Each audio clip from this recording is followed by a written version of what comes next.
गाजीपुर से बड़ी खबर सामने आ रही है, जहां पर समाजवादी पार्टी के उम्मीदवार अफजाल अंसारी ने कहा है कि एग्जिट पोल पहले से बनाकर रखा गया था। तो एक और इल्जाम यहां पर समाजवादी पार्टी की तरफ से, इंडिया अलायंस 300 से ज्यादा लोकसभा सीटें हासिल कर सकती है, तो वहीं बीजेपी करीब 200 से और 250 के करीब लोकसभा सीट ही जीतेगी। तो वहीं पीएम मोदी को वाराणसी में पहले से भी कम वोट मिलने वाले हैं। तो अफजाल अंसारी ने पीएम मोदी के कम वोट मिलने को लेकर यहां पर अपना बयान दिया और ये भी कहा कि वो अपना रिकॉर्ड भी तोड़ने वाले हैं। तो गाजीपुर से समाजवादी पार्टी उम्मीदवार अफजाल अंसारी यहां पर बयान देते हुए नजर आए। एग्जिट पोल को उन्होंने मानने से इनकार किया और कहा गया कि पहले से ही ये बनाकर रखा गया। क्या कुछ कहा, ये सुनिए। कि 300 से भी अधिक हो सकती है, एक दो कम हो जाए, एक दो ज्यादा हो जाए।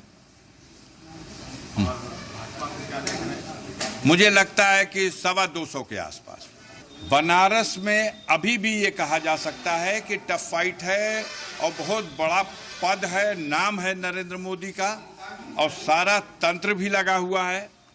फिर भी ये दावा है कि नरेंद्र मोदी अपने पहले पाए हुए वोटों से बहुत नीचे आ जाएंगे।